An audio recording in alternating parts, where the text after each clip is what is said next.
Hello everyone! Recently, one of the most frequently asked questions, that is, how will Battle for Azeroth end? I can't wonder why, I can't imagine why people would want this expansion to end. Anyways, I figured to make a quick video talking about the possibilities, what I think will happen, and what I hope will happen. Be warned though, there might be spoilers ahead. What sparked my interest is an interview recently released by Polygon with Ian Hazzikostas, and they discussed inside the interview upcoming game changes, as well as a bit of the story. With 8.2, what Hazzikostas calls the B-plot of Magni, Azeroth and the Dying Titan comes into the forefront. The battle over Azeroth becomes a battle for Azeroth, and the key item of the expansion is getting gameplay reworks to match this emotional importance in the story. For players, they spend months dealing with the burden of Darnassus. For characters like Tarn Druids or Blood Elf Paladins, this can feel like an overwhelming loss of agency. Many Horde players are also concerned because a similar tale played out 2 expansions ago within Mists of Pandaria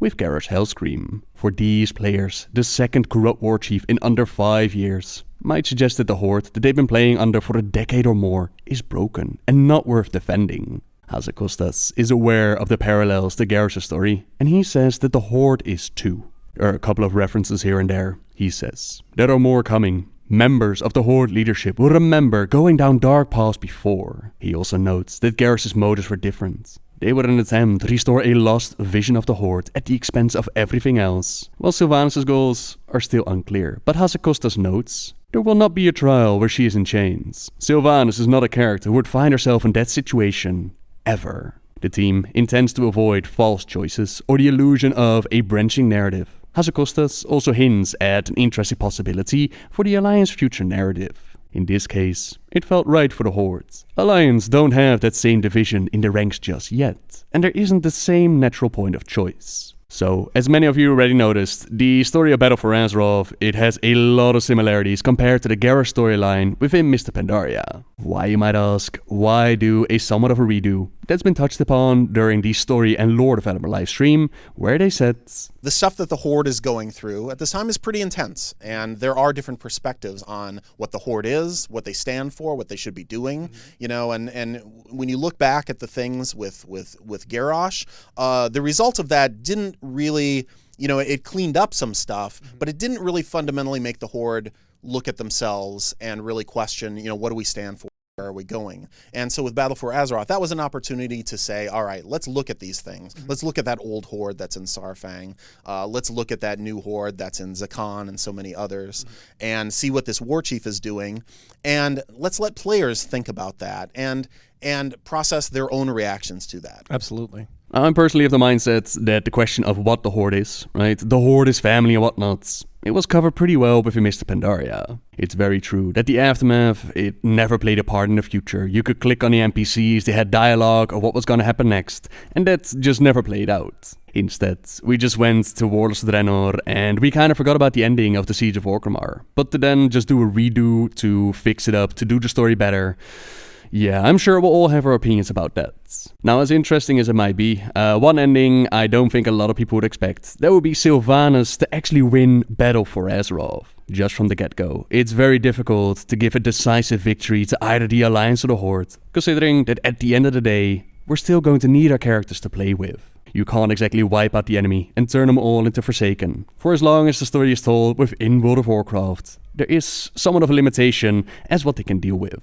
So let's say that we indeed follow the lines of Mists of Pandaria. Then we have a war chief pushing towards a massive destructive event, followed by a faction war that we take with us into new lands. Allegiances are formed, while the war chief goes after power to fuel the war. Someone amongst the Horde is not down with the war chief actions. They speak out and are cast to the side. That's pretty much where we're at right now. So following that line, this would lead into an escalation. More voices are going to rise up amongst the Horde, teaming up with the Alliance to take care of Sylvanas and whatever powers she might have gathered. An old god-related tool is in the war chief's possession, granting them great power, but the combined might of the factions is able to bring her down into chaining her up and putting her on trial. Now, I do recall a statement somewhat in the direction of Battle for Azeroth won't be entirely the same as Mists of Pandaria. Again, in the Polygon interview, they do mention that Sylvanas is not the type to end up in chains. So, if they just change that part, the ending, then indeed, it would not be the same as Mists of Pandaria. Yet all the same, we do need a resolution at some point. With people like Bane and Sourfang, the possibility of the Alliance and Horde coming together again to face against this threat is not that hard to believe. You might have some amongst the factions not entirely down with this. Sylvanas loyalists that will follow their queen wherever the road may take them, or Tyrande and those loyal to her, not willing to work together with the Horde any longer. They could be exiled, or make their escape, or step away from the faction altogether. You'd still have Forsaken and the Night Elves to play with. They could be led by potentially Lillian or Naphanos, Night Elves that follow Malfurion. While the factions led by Tyrande and Sylvanas, a third faction as some call it, they would carry on this faction war, their own plans and ideas separate from the factions, even beyond this expansion. That's one way that it could go down. Sylvanas is taken on, removed from power, but she isn't killed. Still going on with her plans, while the Horde gains a new leader and has to recover. While the Alliance, they have to deal with a bit of infighting within their faction. Another ending option that has to do with Sylvanas' motivation. As Akostas mentions, that Sylvanas' goals are still unclear. Something also hinted at within the Collector's Edition story, where she seems to have ulterior motives besides just taking care of the Alliance for the Horde. I personally think that it has to do with mastering death and bringing them all under their wings as undeads. But that's just a personal guess. We do know that when Sylvanas killed herself at the end of Wrath of the Lich King, she ended up in a realm of eternal torment. A bargain was struck with the Valkyr, they would keep her going, they would keep her out of hell, and even allow her to create more of the Forsaken. These powers have been used aplenty, even during Battle for Azeroth, but it did come at the cost of one of her Valkyr. Now Naphanos, he is fiercely loyal to his beloved Windrunner, but he wouldn't mind eternal damnation if it was spent at her side. We also have the whole side story with Vol'jin Spirit. Something motivated him to make Sylvanas the war chief, and apparently something else brought him back. Bonsandi, the Loa of Death, has mentioned that he has a boss. Who or what is pulling the strings here? Who would benefit from Sylvanas as the leader of the Horde? And who would benefit from Vol'jin coming back? It's anyone's guess really, but I would love to see Sylvanas not go down a Garrosh path, rather a Grommash. By that, I mean a Grommash, he made some stupid choices, which nearly led to the destruction of his people, but in the end, he was able to free himself and take out Manoroth. This action liberated his people from their demonic curse and opened up a much brighter future. Imagine Sylvanas realizing that that future in hell that was shown, that is not a certainty, is actually a lie to keep her going. Outside forces that are rising up, be it the old gods, be it her sister falling to the void, be it the force behind Bonsandi and death itself, whatever. Sylvanas learns that some things are worth dying for. This was actually hinted at as being her story arc for Legion. On the website it said, the Forsaken's ruthless leader is a formidable champion of her people. But with the Burning Legion's invasion, the stake for the Dark Lady have never been higher. Should Sylvanas perish, her demise will be the beginning of her eternal damnation.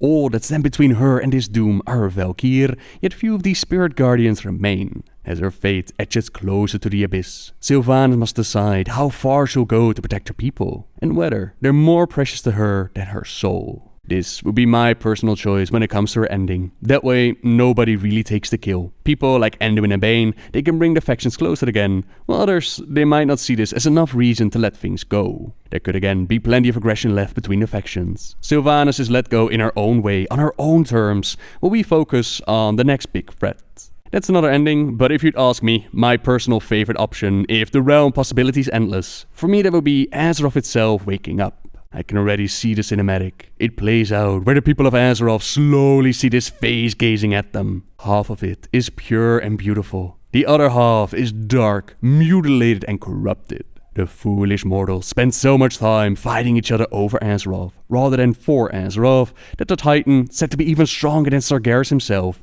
she's now woken up with one hell of a hangover. Doomsayers walk the streets. Repent, for the end of days is finally upon us. That blade left behind by Sargeras is pulled out of her empty shell, and just as she's ready to one-shot us all, the Pantheon shows up. Sargeras, no longer infused with Fel and with a clear mind. Little Illidan is chilling on his shoulder. They try to calm his sweetheart down. The factions realize that this is a much larger threat, that they've been very foolish by fighting each other, not focusing on healing the world. An epic battle follows with Illidan, the Pantheon, everybody in Azeroth, everybody's joining in. We're able to combine our necklaces and cleanse the darkness from her, which then leads into her gaze focused upon the void itself. For millennia, the old gods have infected her dreams. They tried to turn her into a corrupted titan. We might have messed up by not focusing enough on healing her, but the void has done so much more. The next expansion takes us on the back of Azeroth, the Titan in this case, into the great dark beyond, where we visit different planets and ultimately face the Void Lords.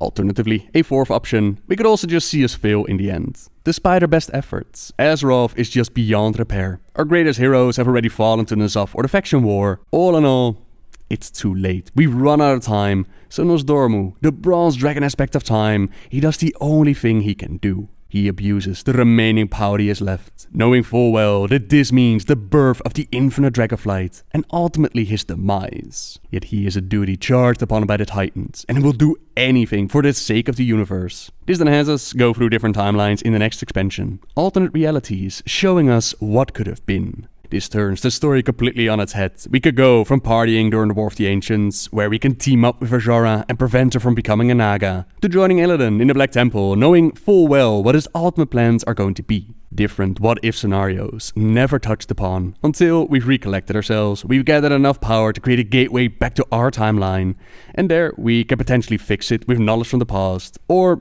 we'll just have to deal with it. Just deal with it, fast forward time a bit, and, this is the end time where we have failed, where the Black Empire has risen up and take control of the world.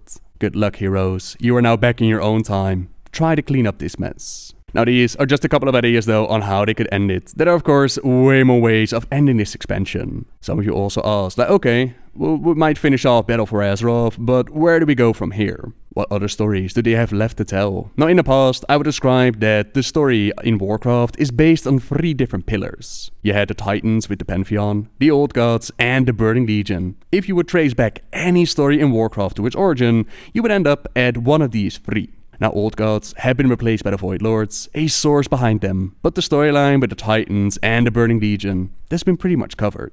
It's my hope that they're working on building more of these pillars. If we take a look at the chart from the Chronicles, we have sources like the Light, we have Life, Order, Shadow, Death, and Disorder.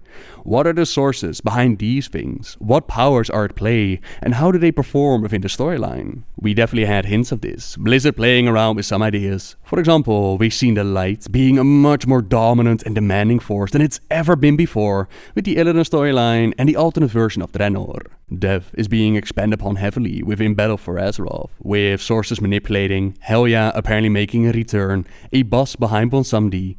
For Shadow, we know about the Void Lords being out there. Disorder, we have taken care of the organization known as the Burning Legion, but what about those demons that find themselves factionless? Not all the demons are gone now. Without Sargeras to lead them and point them in a certain direction, where have they gone? The Titans are dealing with the fallen brother and they have Illidan up there. Is their assumption of Azeroth being the final Titan wrong perhaps? Is there a way to create more Titans? Life and nature are much more connected to death now, as we've seen with the Thorn Speakers and the Drusts. Balance, make life your enemy, Windrunner. A battle you will never win. I would love to see these different sources of power in the world much further explored and become new pillars to build other stories upon. There's the earlier mentioned Infinite Dragonflight storyline that they could touch on. Rephion is visiting the mysterious Dragon Isles. Bolvar the Lich King is still out there with his daughter connected with Anduin. Kel'Thuzad could also still make a return, as we never destroyed his phylactery. The Great Dark Beyond is still very much unexplored. We've seen Draenor, Outland, and the planet of Argus, but what about the countless other planets that have been mentioned in the past, or not mentioned at all? Imagine the different races, architectures, and stories that they could come up with. It is a fantasy story after all. They could go wherever they want to go. Now I'm actually quite curious where they're trying to take the story within Battle for Azeroth, and what the ultimate point is going to be. Fingers crossed that it's going to be better than the ending of Mists of Pandaria, but only time is going to tell. By all means, let me know how you would like to see the expansion end, and where you would like to see the story go in the future. Leave all of that behind in the comments down below. And for now, thank you very much for watching, everyone. Subscribe if you like my videos, leave a like if you enjoyed this one, and until next time, guys, see ya!